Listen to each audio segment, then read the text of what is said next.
Welcome to the Play Podcast with me, Douglas Schatz.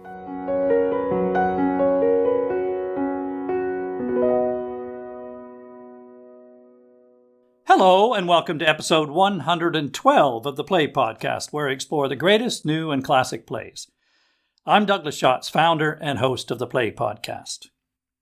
The curtain rises on a Chinese restaurant in Chicago, where two men sit talking. The men are colleagues in a real estate office. The older man is a seasoned salesman, but he's had a bad run lately, and he is pitching the younger man with reasons why he should be given better sales leads. He is desperate for better leads because it is the last few days of a contest between the company's salesmen, in which the winner will take home a brand new Cadillac and the losers will be fired. This is the setting of David Mamet's modern American classic, Glengarry Glen Ross. The play is a blistering commentary on the cutthroat reality of the American dream and its poisonous impact on those who have bought into the myth and machismo of that dream. David Mamet is the author of a number of acclaimed plays that he wrote in the 1970s and 80s, including American Buffalo, Sexual Perversity in Chicago, and Speed the Plow, as well as his provocative 1992 gender power play, Oleana, which we covered on the podcast in episode 16 with director Lucy Bailey. Glengarry Glen Ross had its world premiere in the small Cottesloe Theatre at the National Theatre in London in September 1983. The play won the Society of West End Theatre Award and the Olivier Award for Best New Play that year. I was fortunate enough to see that production, and it left an indelible mark in my theatre-going life. The play was first performed in New York the following year, winning the Pulitzer Prize for Drama and the Drama Critics Award for Best American Play.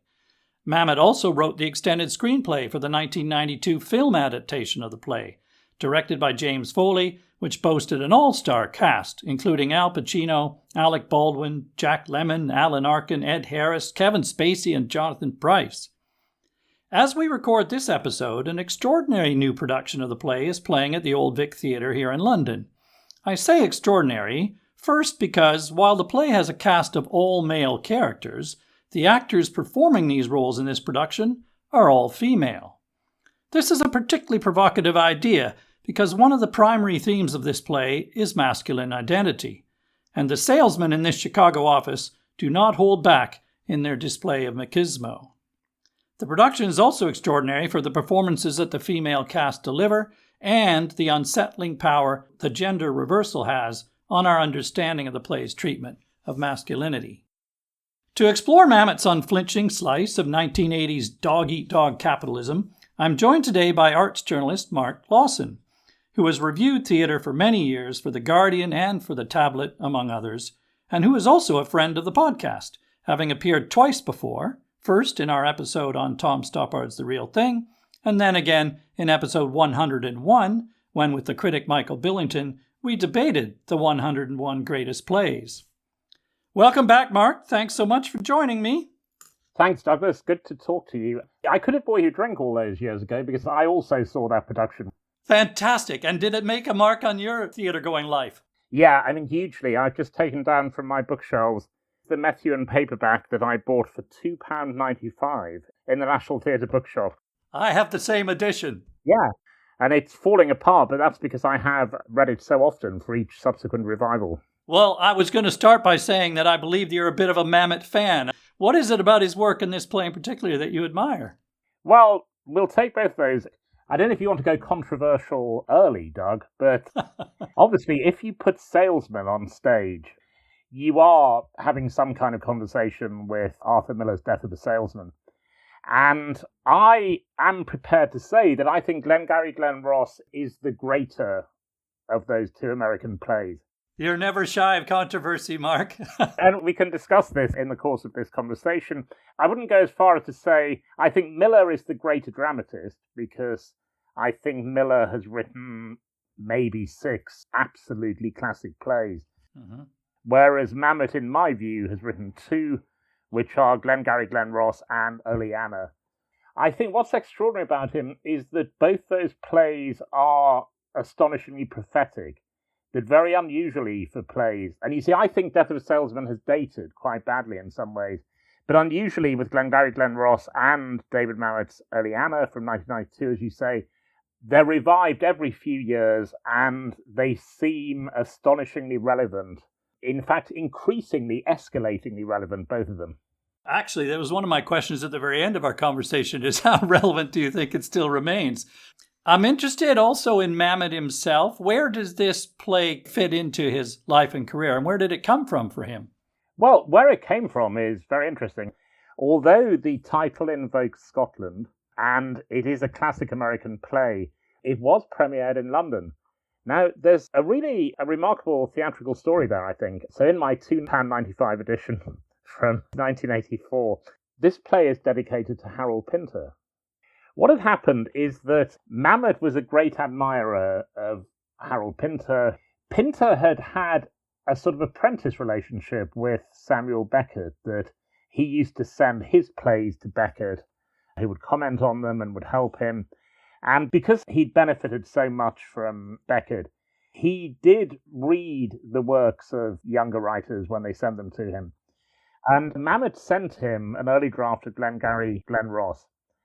Now, imagine that you made whiskey at home yourself, and somehow you got a letter from Jim Bean. I see where you're going. Yeah. You got a letter from Jim Bean saying, wow, you've really got something there, you know, and I'm going to help you to sell it. And that's what Pinter did. Pinter was a director of the National Theatre at the time. The group of them under Peter Hall met every month to discuss what plays should be done. And Pinter encouraged the National Theatre to do Glengarry Glen Ross, and that's how it got put on the National. In the Jim Bean comparison, what I mean by that is that Pinter, as you and your listeners know, was famous for writing streetwise dialogue, often involving chancers and conmen. So when Pinter gave his imprimatur to Glengarry Glen Ross, it was someone who absolutely knew what they were talking about and who wasn't easily impressed. Yeah, there's no question you can see similarities in this work, Yeah. Can't you? I mean, in the language in particular, you know, the language used as a weapon in power games between men, for example, the inarticulacy of the language at times, or the obfuscation, and the relish in it as well. I think Mamet has spoken of his admiration for Pinter. Oh, absolutely, yeah, which is why he sent him his plays. Mamet doesn't really give interviews anymore. When he did give interviews, I interviewed him a couple of times. He was cagey about this, as he is about all things. He was wary of the play's possible reception in America. Why? Well, because it was first term of Ronald Reagan. Yes, because I was going to ask you, actually, what was happening in the world at the time that Mamet wrote the play in the early 1980s? America was going through quite a significant change. Well, America was going through a very significant economic change. So Ronald Reagan, a former movie star, but Reaganomics was what is now generally described as the idea of trickle-down, that if you made the rich incredibly rich, then the poor would become less poor, was essentially the argument. Most economists don't believe that it works, and it never really has worked. But at the time, it was an absolute red meat capitalism. And that's what Mamet is writing about. It's never gone away, interestingly, which is why the play remains so current. It's revived each time the right gets anywhere near power. They say, let's try to do this. Trump's doing it again now. Yeah, so you're right. He oversaw an era of free market capitalism, and it became an economic and social credo that was aped, of course, by Margaret Thatcher in Britain as well. Yeah. A politics which celebrated individualism and consumerism, embodied by Thatcher's famous pronouncement here, there's no such thing as society, for example, and actually through the 80s, symbolized by the yuppie bankers in Britain and captured in Gordon Gekko's unapologetic cry, "Greed is good," in the film Wall Street, which came out in 1987, a few years after Glengarry Glen Ross, but perhaps was influenced by it. And as you say, you had an actor as a president, the ultimate showman, or salesman even, as we do now. Well, we will have to get to that, because we do indeed have a salesman as president. But as I understand it, Mamet preferred it to open in London, partly because of the Pinter connection. And you were saying partly because he thought it might not be well received. Well, absolutely. He'd seen the criticism of Death of a Salesman, and I think he knew he had an equally incendiary piece. But, we had subsidized theatre, and this is quite important, and I think that's why they wanted to do it here, because launching that onto Broadway cold in 83, 84, the advantage of doing it here was that the American critics had come over and said, this is amazing. And so that gave them a little cushion onto Broadway. Okay. Can I ask you about the source of the play in Mamet's own life? Because there's a note that accompanies the published text of the play where he gives some background of his experience of having actually worked in a real estate office in Chicago. Could you tell us something about what he learned there that found its way into the play? Yeah, this is unusual because generally Mamet likes his plays to speak for himself, but in this, my 295 edition, and indeed subsequent ones, there is an author's note. David Mamet himself worked for a while in a real estate office in 1969. He describes it as a fly-by-night operation which sold tracts of undeveloped land in Arizona and Florida to gullible Chicagoans. And his job was to go through, well, in those days, it was telephone directories, and any evidence you could get of whether someone was registered as a Republican, what their job or income might be, and to come up with something called a lead. Yes, and anyone that expressed interest in response to advertisements. Yeah, they put adverts in as well about these beautiful Caledonian landscapes somewhere in Florida. And yeah, they would reply, and he would give them to someone who is equivalent to John Williamson in the play, who then distributes the leads to the sales force. But Mamet says the appointment was called a lead in the same way that a clue in a criminal case is called a lead, i.e. it may lead to the suspect in this case being a prospect, which is a fantastically Mametian line. And the salesman would take their assigned leads and go out on the appointments, which were called sits, i.e. a meeting where you sit down with the possible buyers. And this language goes throughout Glengarry Glen Ross. I need more leads. I need to get a sit. I've had a sit, all that kind of stuff. Yes. I read that during rehearsals for the first Broadway production, Mamet invited some real salesmen into the rehearsal room to demonstrate some of the standard principles and sales techniques here. And the process starts with attract attention, engage interest and desire, and ascertain the buyer's need, or even create and fill that need. A process that also requires the salesman to sell themselves, of course. And he quotes the slogan, always be closing, ABC, which comes up in the play. For listeners who are not familiar with the play, or as a reminder, Mark, could we give them a very brief outline of the plot? Yes. So Glengarry Glen Ross is a play of 4 scenes. The first 3 take place in a Chinese restaurant in Chicago. The 4th scene, which in the old days was done after the interval, but it's a very short play. It's about 80 minutes in performance. They now tend to do it through.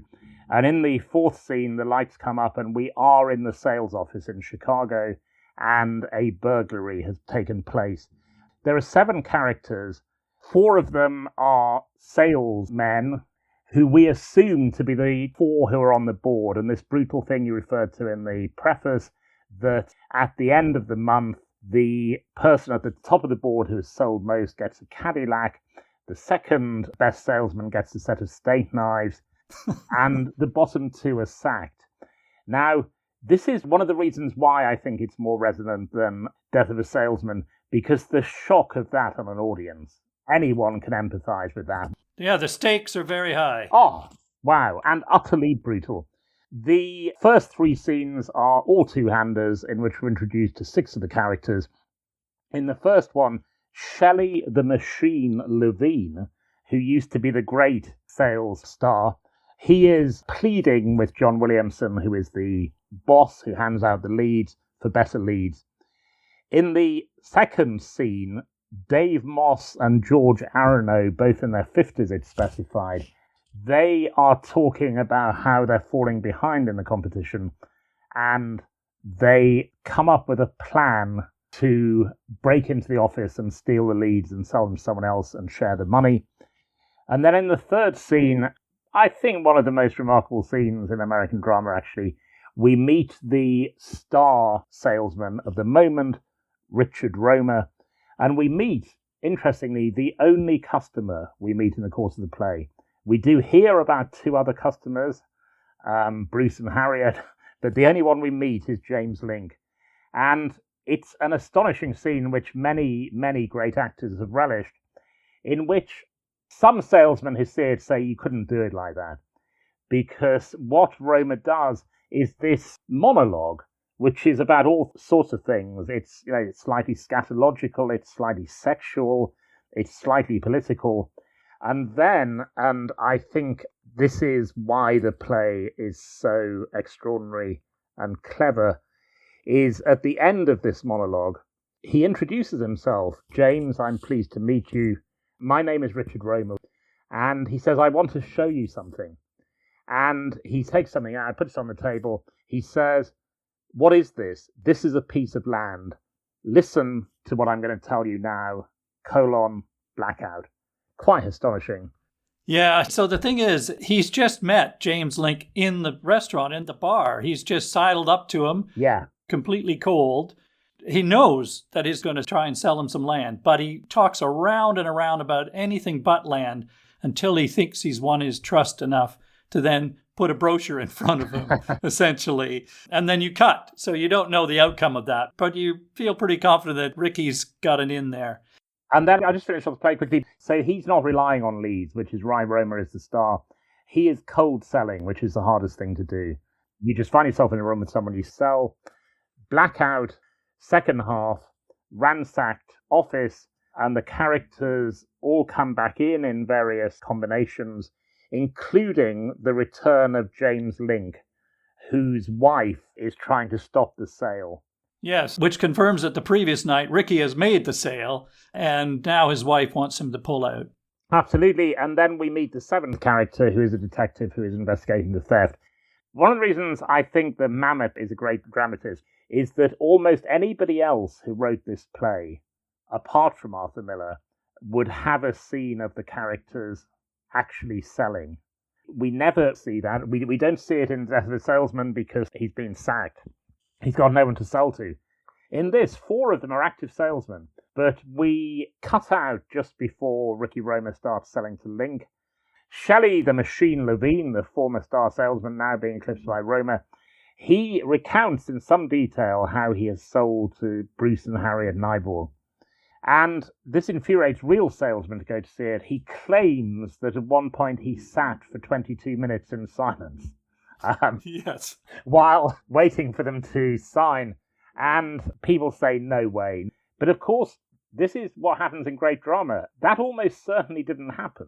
I mean, this is the point. Yes. And the fact that any of these guys could stop talking for a minute is implausible. But however, it's very dramatic because it's all about storytelling at that point. Yeah. Levine is telling a story that's like, this is the big fish I caught in traditional fashion. And of course, it's never going to have happened exactly that way. But also, it actually, interestingly, it does echo some of the same techniques that Ricky Roma has used on James Link that we have seen. But the other thing I was going to say is it's just so beautifully structured as well, the plot, because the second act, we cut to the office which has been burgled. And of course, we immediately think that Dave Moss and George Aronow, who we met previously, who had hatched this plan to break into the office and steal the leads, that this is what's transpired.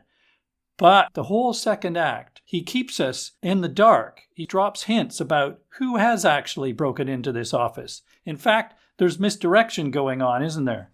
There is misdirection going on. And in the days when David Mamet still talked about his plays, I always remember this. He told me that his rule was, come into a scene as late as you possibly can, leave it as early as you possibly can. And it's great advice to writers, I think. And he does clearly follow that here. And there are old-fashioned professors of playwriting who would have said, no, we need to see more of him selling to Link. But I think he had perfect instincts at this point.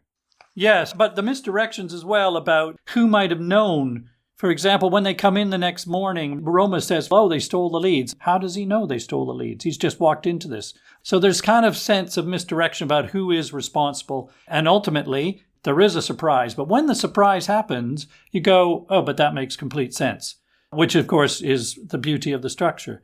It's interesting to say that about not seeing the salesmen in action, because I watched the film last night. And you do actually see a bit more of that. In fact, everything's more explicit in the film. A mistake. I think the play is better for it. Oh, yeah.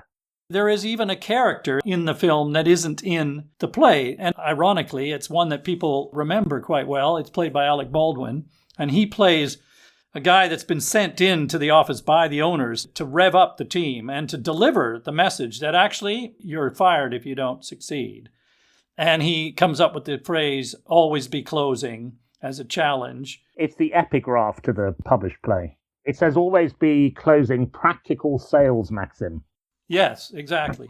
Well, I think that the film, there are things that are made explicit which are not necessary. And there are some little details like the character of Shelley Levine, who is in desperate straits. He's got problems at home. His daughter, it would appear, is in hospital, and he can't afford the medical bills or anything, really. So he really needs to be making the sales. But you only get that in like a single line in the play, reference to his daughter. He twice says, my daughter, yeah. He doesn't even really say what's wrong with her, but in the film you see him phoning the hospital. It's much more powerful to not know what's really going on. I think we guess that he's got a desperately ill daughter. Yeah. She may even be dead, you could think in the play if you wanted at one point. Yes, but he uses her twice as an appeal to Williamson, who is dealing out the leads, to have mercy, give me a break. Whether it's a film or a play, it's a great play for actors, isn't it? With an ensemble of beautifully defined characters and a series of wonderful set-piece scenes. I mean, you mentioned Roma's sales pitch to James Link in the restaurant. I agree with you. It's one of the tour de forces of American drama. And the language is fabulously vague. It's a parody of inspirational speech about adventure and taking the moment, the opportunity, as the spirit of independence. I mean, it's just total bullshit. But it's exhilarating to watch, because it's like a shark circling his prey. It's interesting. You say that, yes, almost all actors want to do this play.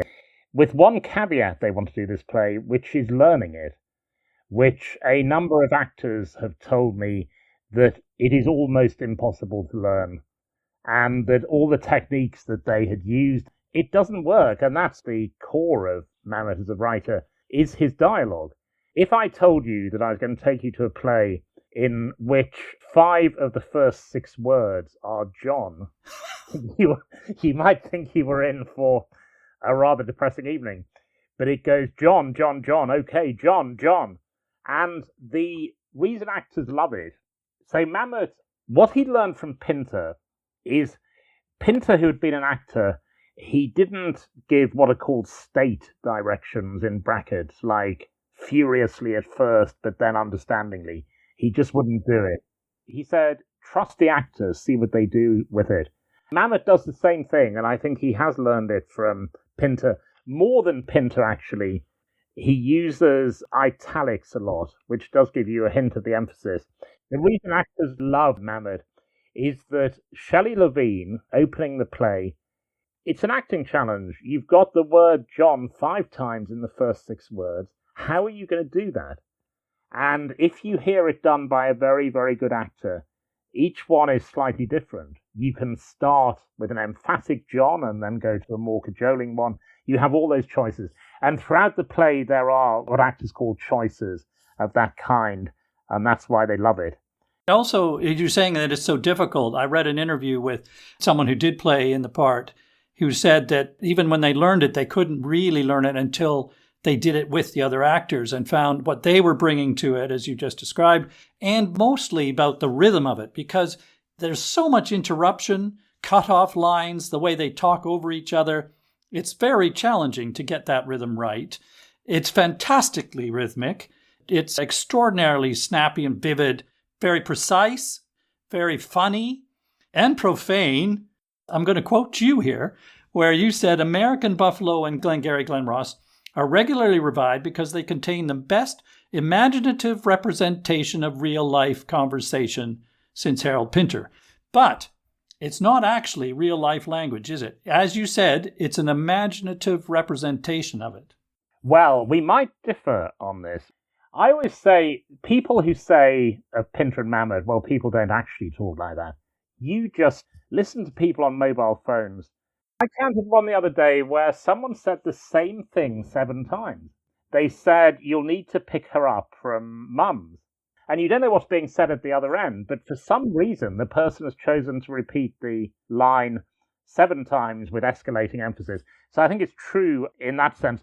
So the rhythms and the tactics of conversation are accurate. I agree. I don't think that we necessarily complete every perfectly formed sentence when we speak. Only on this podcast. I was going to say, I certainly don't. And the repetition that you overhear or that we all fall into is true to life. But I'm going to just quote some things that Mamet himself said about it. It's not an attempt to capture language as much as it is an attempt to create language. And when it's good, to the most extent, it's called realism. All realism means is that the language strikes a responsive chord. The language in my plays is not realistic, but poetic. The words sometimes have a musical quality to them. It's language which is tailor-made for the stage. People don't always talk the way my characters do in real life, although they may use some of the same words. I think that's absolutely accurate. One of the things he gets, which Pinter also got actually, and again, listen to the world around you, the number of times for some reason that people say yes, no, yes. Yes. And very often, if you listen to it, they're actually saying no, but they say yes first. Now, Pinter and Mamet are on to that. One of my bugbears is like. How many times they say like within 30 seconds. The equivalent in this play might be fuck. Excuse my French. Yeah. Well, we're going to get to that. Are we? I've counted them. Okay, go on. Give us the tally. I've counted them for you. Well, no, look, we'll have a quick quiz here. How many times in Glengarry Glen Ross, a play of 80 minutes playing length, 60 or so pages, how many times do you think the words fuck or fucking occur in Glengarry Glen Ross? This is a wild guess. 60. 153. That's quite a few per page. Yeah. At one point, there are 5 in a row. It's like the beginning of 4 Weddings and a Funeral. Somebody actually does say it 5 times. So the cast apparently in the film referred to the film jokingly as Death of a Fucking Salesman. Yeah, which is fair enough. So I won't ask you to guess these. 45 uses of shit, bullshit, or shithead. 6 of asshole. 4 of cocksucker. I'm going to have to issue a warning on this one, aren't I? On the other hand, and I did think about this, I'm not doing it to shock anyone or scandalize them. It just is at the heart of Mamet. I'm going to tell you a story now, which is apocryphal, but it was actually based on a cartoon.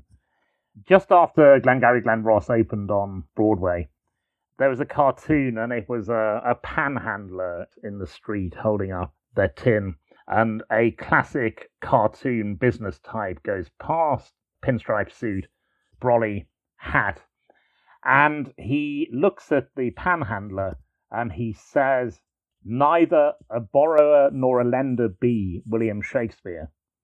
To which the panhandler replies, "Go fuck yourself, David Mamet." Now, there is an important truth there. You know, I'm sorry if people are offended by these words. They shouldn't go and see the play for the reason I've told you. You have more than 200 of these. But Mamet does make it into poetry. And this is where some moralists have never understood this. They're not used randomly or to scandalize. They're very carefully chosen. But they're also part of the overall style of the language in the sense that, this is an important point, I think, Mamet believed that language can determine behavior and character rather than the other way round. So that what these men are doing, the way they speak, is sort of creating themselves. These are self-made men in that respect. It's highly performative. They are being bullshy because that's the modus operandi in this world. They are full of bullshit, and they have to keep this self-conscious bravado going. They have to exude confidence both to their customers and to their colleagues and to themselves. And it's a constant battle to keep pace and rank with your colleagues and to maintain your own chutzpah to be able to get out there and sell. So I think it's not accidental. This language represents an idea of masculinity, particularly, that they believe they have to be, and that perpetuates it. I think that's entirely true, Doug. I think also there's another thing, which is that I've known quite a lot of broadcasters, and some of them swear all the time. And it's because it's off air, and they can't swear on air. And on air, there is a constant filter that you think, if I say something bad, I could lose my job. Now, it's not quite like that here, but they can't go and see Bruce and Harriet and talk like this. Ah, that's a good point. Yeah, so their sales patter is performative and clean. Yes. What's interesting, and why I think, we've agreed it's one of the greatest scenes, Roma selling to the guy he's met in the Chinese restaurant, you have for 2 or 3 pages the lowest F rate in the entire play. And then just towards the end, he says, "So effing what?" And he starts to... And this is what I mean when people say, "Ooh, can't he use better words?" It's incredibly carefully written. It's written like music, I'm afraid, in that he holds it back, and then it's the masculinity thing again. He uses it in order to take James Lincoln to his confidence. Yes, but it's interesting also that perhaps there's a sort of paradox going on, I think, between the kind of fluency and potential articulacy of their sales pitch and the inarticulacy when they communicate to each other. Because what's going on between them, and most of the time what we see, the language is so fragmented. As I say, they talk over themselves. Very seldom do they complete coherent sentences together. And in fact, it's partly about the failure to communicate clearly between them. They don't listen to each other particularly well, of course, because they're all used to just talking all the time. And that's who they are. That's what they do for a living. That's how they formulate who they are. And it's a kind of clash between them most of the time. I think that's crucial. I think all directors will say to the actors, you have to have 2 versions of these characters, which is their sales persona and their persona with the guys back in the office. And then there are interesting slippages in this, and this is why I think it's so carefully written, that Roma, in that astonishing monologue, is the most articulate character, which is why he's going to get the Cadillac.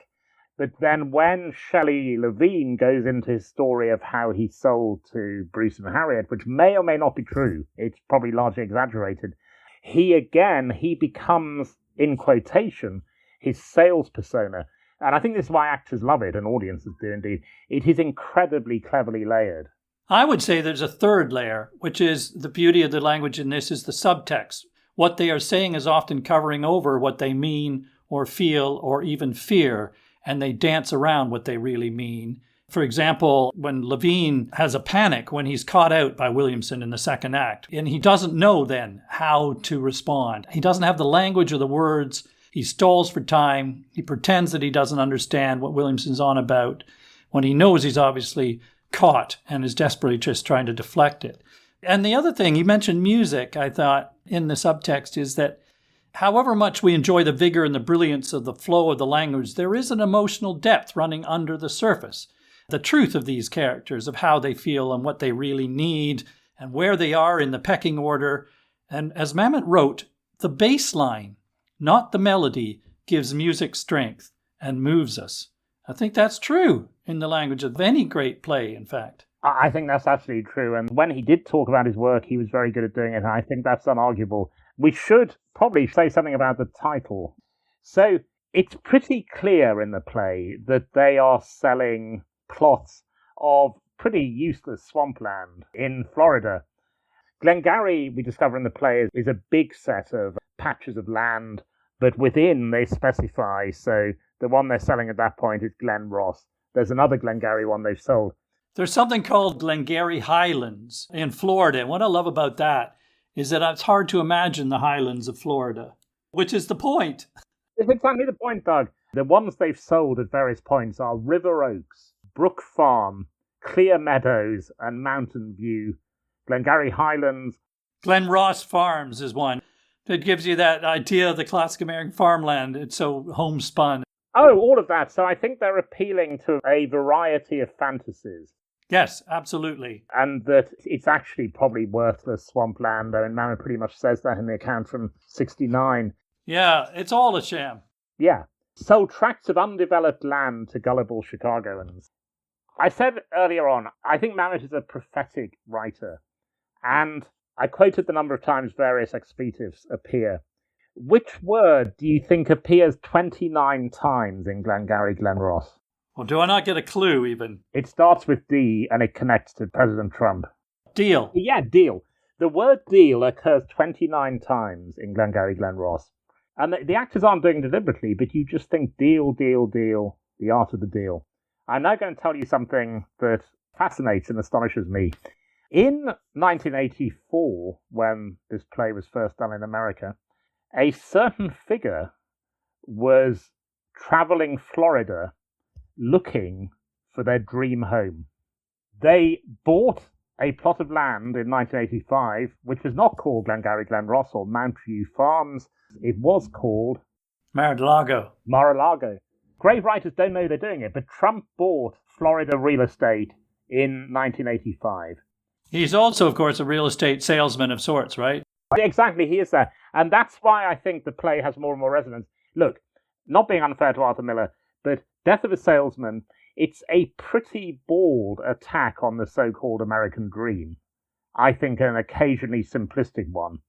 I think what is so extraordinary and clever about Glengarry Glen Ross is that there's a particular speech where I think it's Roma or Levine describe what they're selling. And they're saying, essentially, it's the idea that you can have everything. You can have the dream. And that, to me, is a more resonant idea because it goes from the president downwards. That is a very clear description of what the American dream is. Yes, but it's also false because what they're actually selling is a fiction. At one point, Levine, I think, even talks about, I sell them things they don't even want. Mm. But I want to come back to talk about one of the things that Mamet has in common with Pinter is this interest in masculinity. And the cast of the play, of course, is all male. And given the number of times that these men refer to what it means to be a man, it seems to be very much a play that questions male identity and how we measure ourselves against social expectations and each other, because it's extremely competitive, literally in this case. What would you say the play is saying about being a man? Well, I won't quote them, but they refer to an astonishing degree to their genitals. There are constant references to not having the balls. Yeah, or having them. They refer to it all the time. And I think the reason Mamet brought real estate salesmen, real ones, into the rehearsals in America was to try to give them a sense of how these people stand and walk. And all the best Richard Romers, I think, have done this wide-legged walk, leading with their crotch. I mean, that essentially is what Romer does, because he is, in an English expression, he is cock of the walk. So, yeah, masculinity is defined in this play as sexuality and competition. Yes, and also it's so associated with work. These men are defined by their work and being successful at the work. As Levine says straight out, a man's his job. Yeah. And everywhere throughout, within the job, they're asking, are you man enough to do this job? Do you have the balls for this job? Whoever told you could work with men, Roma piles into Williamson. And Roma, again, it's not a world of men. It's not a world of men, machine. It's a world of clock watchers, bureaucrats, and office holders. And we talked earlier about the language. The profanity is part of this, about being strong and cocky and street smart and all that. And of course, traditionally, the man's allotted role is being the successful breadwinner. So one's success and social status defined by how much money you make, and they are literally measuring themselves against each other on the sales board. And of course, this is at the root, as you've touched on, of the American dream. The salesman is a quintessential symbol of that, in a sense, of American capitalism, traditionally emblematic and honored as the backbone of individual enterprise that fuels the American dream, which is, of course, founded on consumerism as well. So what is he saying in this portrait of the way men behave at work about the wider system they work in of capitalism and specifically the American dream? Well, I think it's in a formal conversation with Death of a Salesman. Because if you think about this, 2 of the 4 salesmen we're watching are going to end up like Willy Loman. They're going to have to go home and say they've lost their job. The play had been written about the guy who'd lost his job as a salesman. Mamet wrote the play about the men who fear losing it, and it makes it a different play. But yeah, you're right. He's absolutely saying, which also, of course, Miller was, that the American dream is a fiction. Now, the complication, and I think it's what makes the play so moving, as you say, is that it's a fiction in which we have to live in order to live. You can't say, well, I don't really believe in this because, as the American politician Mario Cuomo used to say, You've got to put bread on the table. I think also when you were recounting that, and you talk about the identity of work, I think although Mamet takes a lot of flack from feminists, it is transferable. I've known many women whose job is their identity and who have been equally shattered by the loss of it. So I argue really strongly against the idea that it's only a play about masculinity. I think in that sense, it's about humanity and the importance of work to identity. I think you're right in the sense that what he's saying is that it's the system created these people and the way they behave, whoever they are. And of course, traditionally, it's been the man, and the man has assumed that that's their responsibility and judges themselves as well, each other and themselves on their record in that sphere. And that brings huge pressure. But also it's about the hierarchies of capitalism as well, because these are just the foot soldiers of capitalism, aren't they? There's obviously the references to Mitch and Murray, who are the bosses downtown somewhere. We never see them. Again, a very clever choice, because it just means that the power is elsewhere and emphasizes, of course, how little power that these men have and where they are in the pecking order, and that they can be dispensed with this month because they've failed to meet the target. So it's a picture of capitalism as a pretty degrading force. These people are groveling to survive, and they're mostly miserable. They spend a lot of time moaning about their lot, about the bosses and how hard it is. And George famously says at the end, God, I hate this job. And Levine talks about how he's made all his money for the bosses in the past. And of course, at this point, that'll be immaterial. They will still sack him. I was just going to say very quickly that I think to defend Mamet against the idea that he only writes about masculinity, the character of greatest wisdom in the play is an offstage woman who is James Link's wife, who when he comes home and says, I've just bought this tract of swampland in Florida off this guy who bought me a drink in a restaurant, she says, don't be so stupid, and she calls the state attorney general. Mamet knows what he's doing, and she is the figure of wisdom. Well, it's interesting you mentioned James Link, because he is a character in this array of men that offers a contrast to the machismo on display, is he not? And in fact, the whole paradigm of the identity of these salesmen is thrown into relief by him in a way. He's a different kind of man. How does he fit in to that vision of male identity? I suppose in this metaphor, he's their prey, they are the sharks, but, which again is a very clever dramatic decision, the prey refuses to be eaten. But in a way, it's not him that refuses. This is one of the fascinating things, too, is that, as you just said, it's his wife who sends him back. And this is heart-wrenching to watch. Yeah. Partly because he is embarrassed to be there and admits that he's been sent by his wife. He says that great line. He says, I'm sorry I let you down. I think that's one of the most astonishing lines in drama. Isn't it? He keeps apologizing to Roma for having to cancel this contract and saying that he can't negotiate. He doesn't have the power, he says, the power in his own house. But the thing that's amazing about this is that he's also therefore bought into this model of masculinity and feels that he is a failure. He is ashamed that he does not have the balls to grab this opportunity or to tell his wife, I'm doing this. He's right, but he's wrong to be ashamed of it, I guess. I think that's right, but I think also there are two things there. One is you could imagine now someone would write a scene in which the wife turned up in the office. Now she knows she can't do that because it's an entirely male environment. But yeah, it is the wife that has the power. But again, I hadn't realized this until you said it, that it's another of the incredible layers in the play where he says, I don't have the power in this deal, this negotiation. So there's an offstage negotiation that has taken place. Yes. That has gazumped or ruined the deal that Roma did. And so, again, that's incredibly layered writing. It's also interesting, coming back to the critique of capitalism, that what happens here is that it rips apart any idea of community or society in a sense because it pits the individual against each other. And Mamet said in an interview in 1984 following Glengarry Glen Ross's premiere in New York about the American dream. The national culture is founded very much on the idea of strive and succeed. Instead of rising with the masses, one should rise from the masses. Your extremity is my opportunity. That's what forms the basis of our economic life, and this is what forms the rest of our lives. That American myth, the idea of something out of nothing. And this also affects the spirit of the individual. It's very divisive. One feels that one can only succeed at the cost of someone else. Economic life in America is a lottery. Everyone's got an equal chance, but only one guy is going to get to the top. The more I have, the less you have. So one can only succeed at the cost of the failure of another.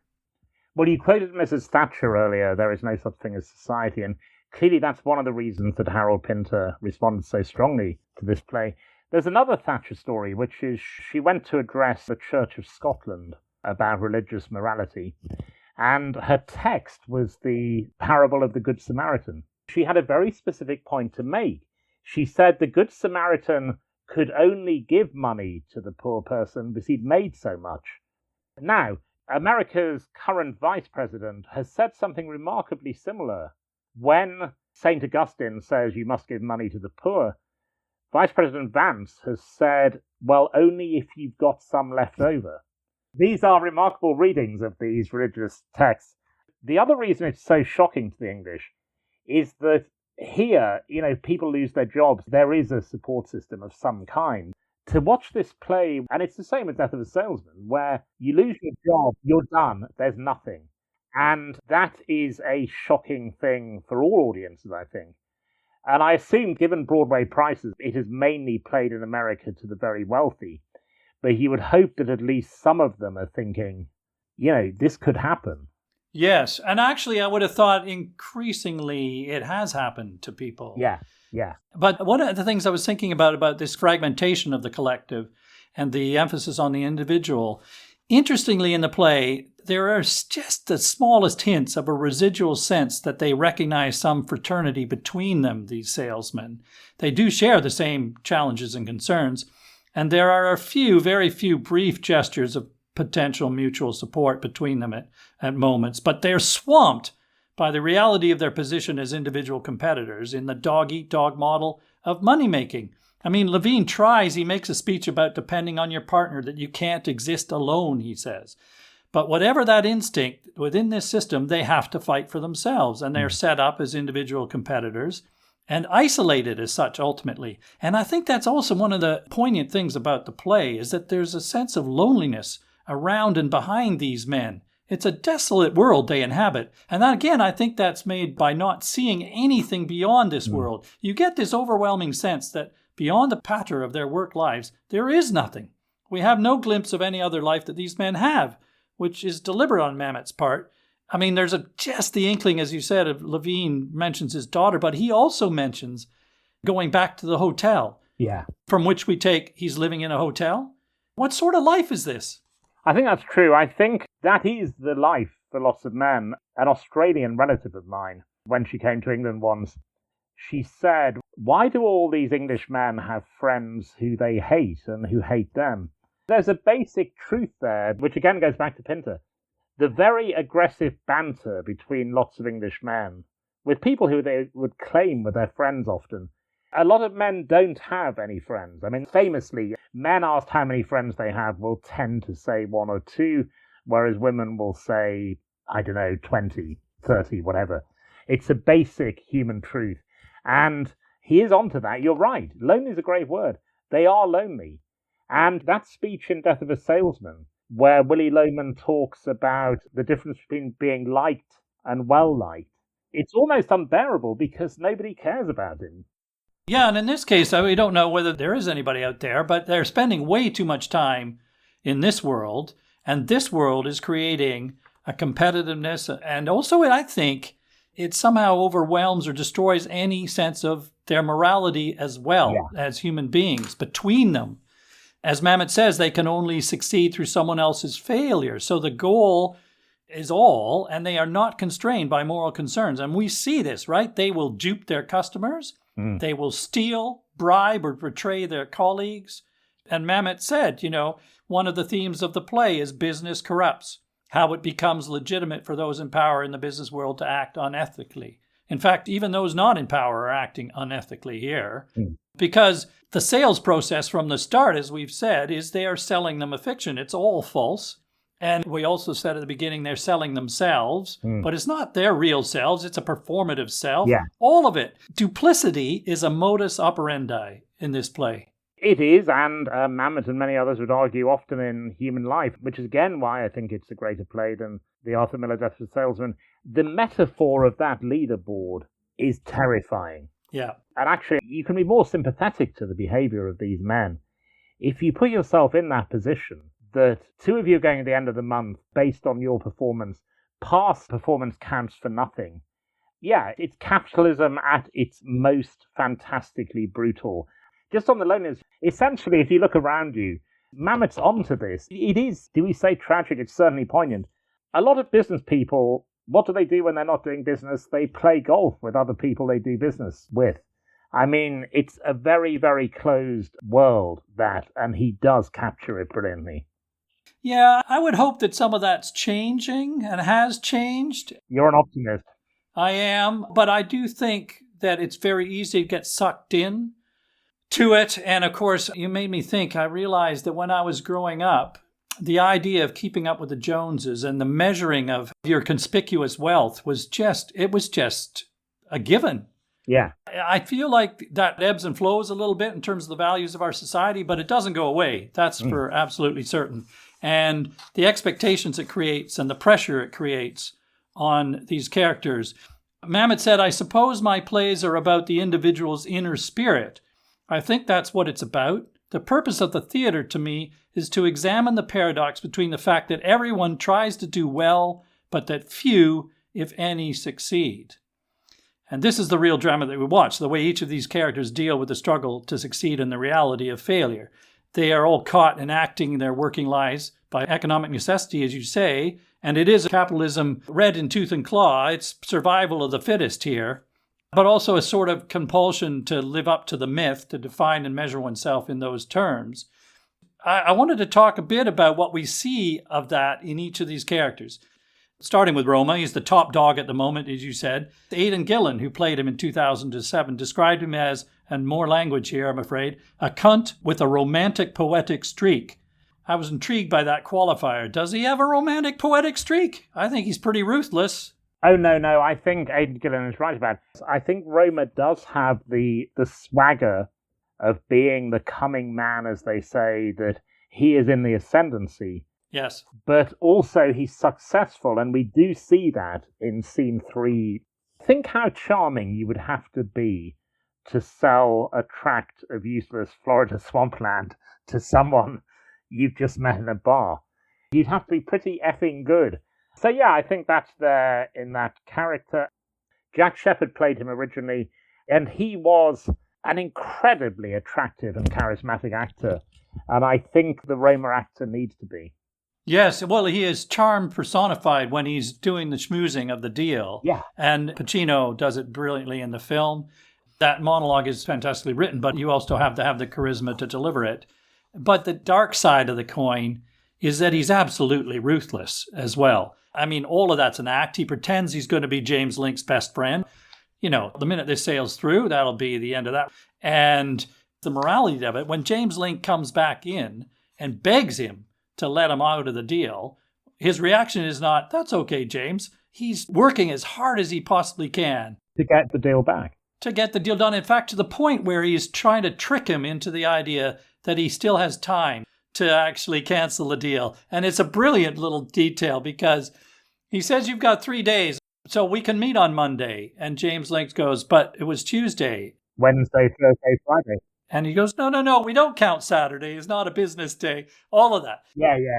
Link says, I'm not counting Saturday. It's extraordinary, that. He's just doing anything he can. Douglas, tell me, so what profession can you think of where someone is smooth and charming and loved, and then it turns out they weren't necessarily entirely telling the truth? I think it's a great political play, because Roma is doing exactly what politicians do. The number of people you've heard saying, but I thought he was on my side, and now he's done this. It's what they do. I agree with you. I see that. And it could also be what actors do. Yeah. In the sense that there's a double persona we talked about earlier. There's the charmer, But then there's the real Roma as well, who is prepared to string James Link along as it takes, but also lashes out. I mean, when he has a go at Williamson, he is brutal. And also then he has this scheme at the end, doesn't he, where he proposes to Levine, why don't we partner up and share the spoils? Yeah. Then on the sly, he says to Williamson, you give me Levine's leads, but don't give him any of mine. It's not a reciprocal partnership here. He's completely out for number one. I think we recognize all these characters. So Williamson, I mean, it famously happens in schools. Someone who isn't necessarily a fantastic teacher, but aims for headship. They take a management job. You recognize the Williamsons, who weren't good enough to do the job, really, the main job, but end up earning more money and having more security. That's there in Williamson. Shelley Levine, it's that person who they know that the caravan has moved on and that there are brilliant younger people who are better than they are now. And the poignancy that they may remind them of themselves when they were younger, which is specifically said, I think, isn't it, by Levine? Yeah, because he taught Roma. Roma says, you taught me. Yeah, so he realizes he's being overtaken by his student in that sense. Which is a version of one of the greatest lines in all drama and all Shakespeare, I know thee not, old man. That's definitely there, the rejection of Falstaff by Prince Hal. Interesting question for students, perhaps for us. Which of the salesmen is most like Arthur Miller's Willy Loman?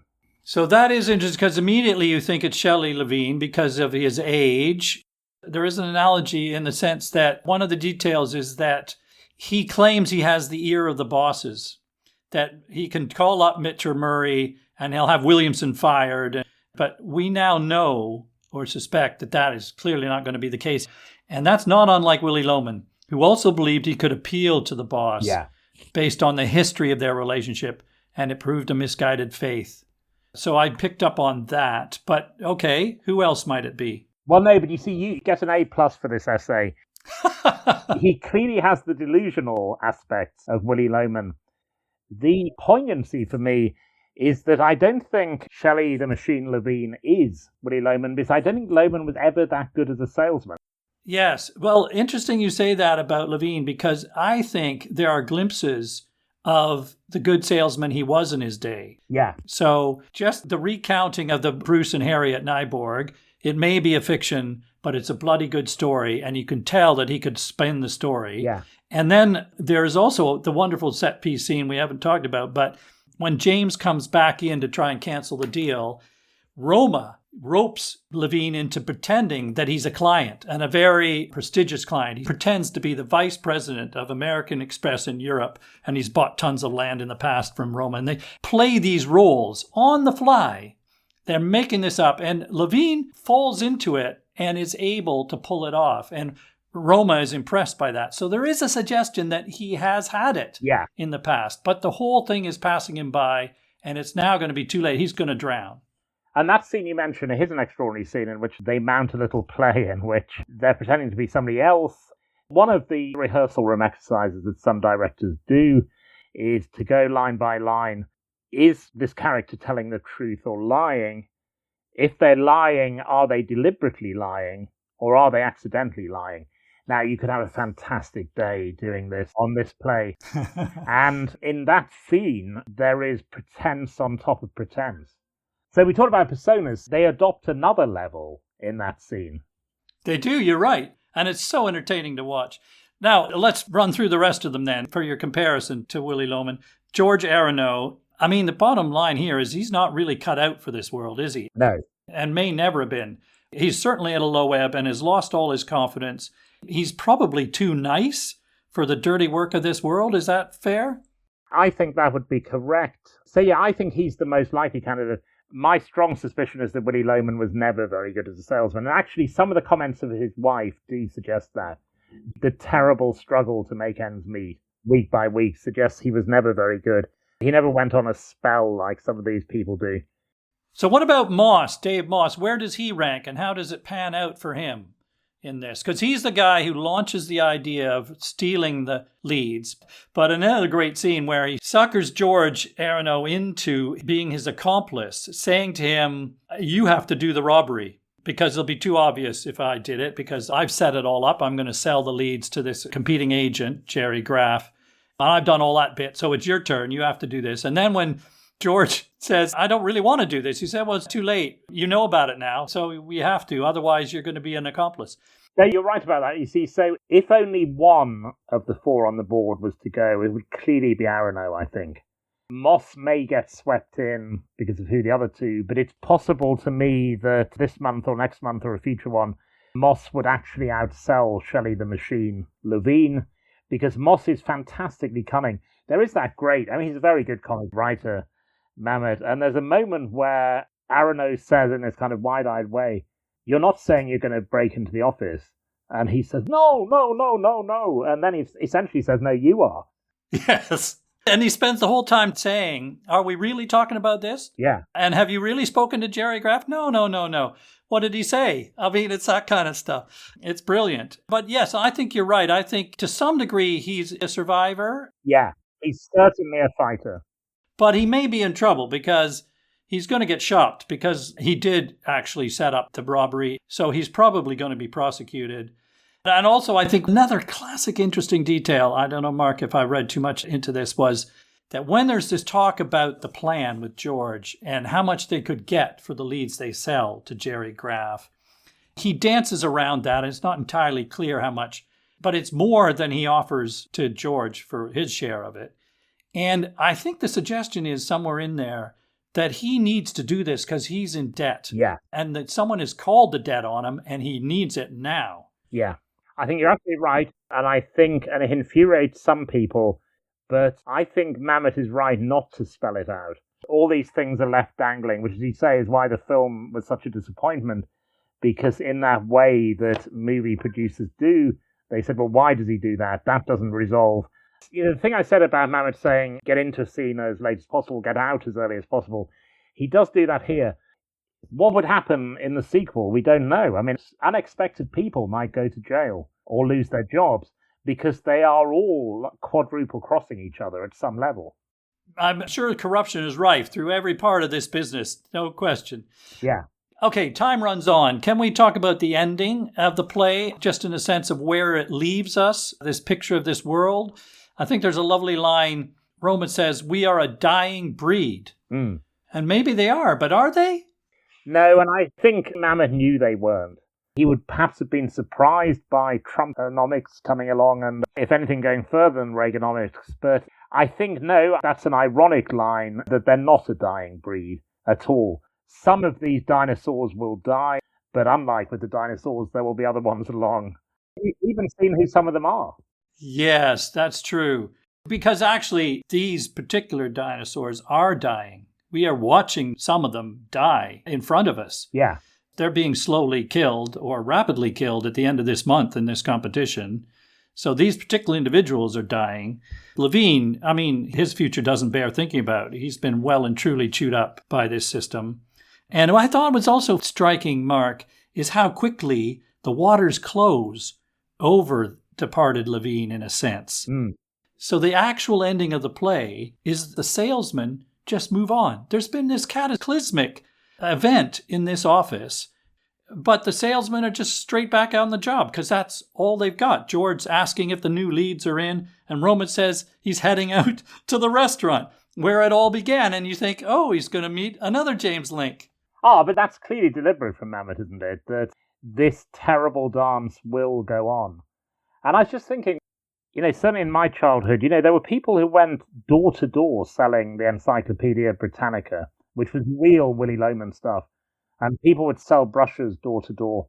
I remember being at home, Mark, when a Hoover salesman came to the door and started trying to chat my mother up to buy a Hoover. And at one point said to her, when will your husband be home to make a decision? At which point she threw him out. Very wise. But that used to be standard and that's gone. And we think, oh, we're much less gullible now. And yet, I was paying a bill this morning online. Page after page of what is this for? Are you being put under pressure to make this payment? People often pretend to be legitimate salesmen. And I think this is why this play is done so often.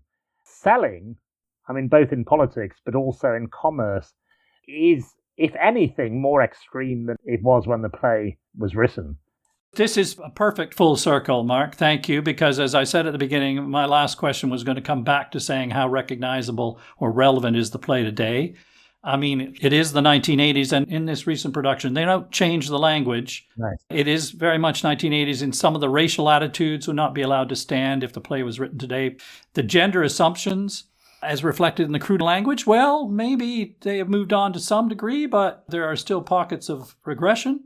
The model of free market capitalism is one very much espoused by populist leaders today, as you've said. And I was thinking about the kind of no-holds-barred individual aspiration and the competition in the business world. I think of the enduring popularity of The Apprentice on television.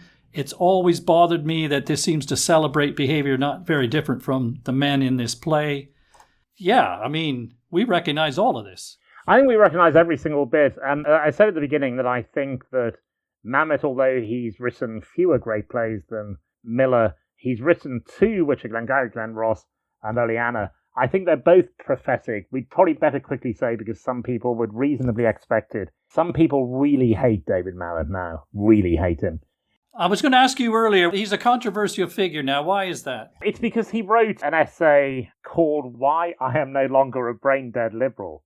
Some people took this quite badly, but what he was writing about, and this is what I mean about the prophetic quality, when Oleanna was first produced in 1992, 1993 in England, we should quickly say what it's about. It's about a college professor whose student challenges his attitudes towards gender, towards the kind of text that he sets. I vividly remember people in this country and even in America saying, oh, this stuff doesn't really go on, banning books, censoring everyday language. And the reason Oleanna is done so often is that, again, Mamet was onto something there. Whatever they think of the play, nobody's now going to say these are false propositions that he's making about censorship and the gender wars. Round about the time that he wrote Why I'm No Longer a Brain-Dead Liberal, what he was really saying is that liberal attitudes were too simplistic and too easy, and that actually these issues are fantastically complex. I think he also spotted the rise of anti-Semitism again in our culture, and that was one of the things that he called out very early on, and people said, oh no, you're exaggerating. Well, actually he wasn't, as it turns out, tragically. I mean, the people who hate him think he's a misogynist and incredibly right-wing. I think his mind's far too subtle for that. I mean, for a start, a misogynist would not have allowed an all-female production of Glengarry Glen Ross at the Old Vic. He approved that. Yes, and I think there's a similarity there with Pinter, who's attacked for misogyny. Yeah. When I think if you look at the portrait of these men, there's some sympathy or understanding of this men's predicament as to why they behave the way they do. And he's not condoning the way they behave. He's showing why they might behave in these ways. Okay, Mark, thank you so much. This has been, as ever, a fascinating, stimulating conversation. Thank you. Before I let you go, you may remember that one of the traditions of the podcast, I like to ask my guests to recommend another play. Have you got another play that you love you could recommend to our listeners? Well, I don't love, fascinated by it. Have you done The Misanthrope ever on this?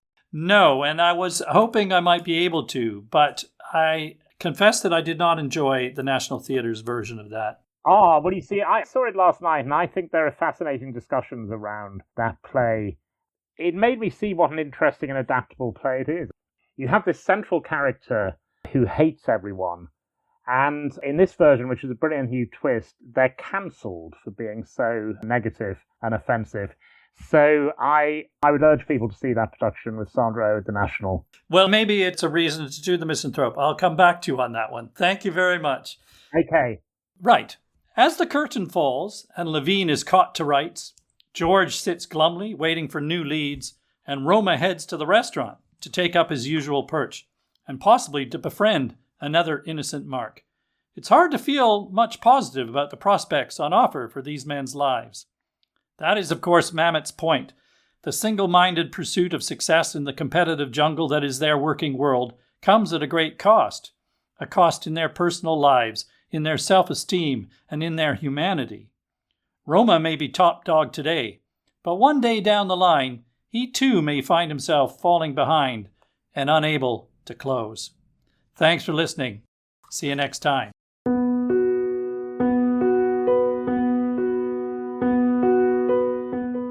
There are additional footnotes about this and every other play that we cover in the podcast available to our patrons. Patrons also enjoy early access to our sister podcast, The Play Review, in which Jody Rylett and I share our views on current productions on the London stage. To become a patron, please visit our website at theplaypodcast.com. And don't forget to follow us wherever you listen to podcasts so as not to miss an episode. Thank you again for listening. See you next time.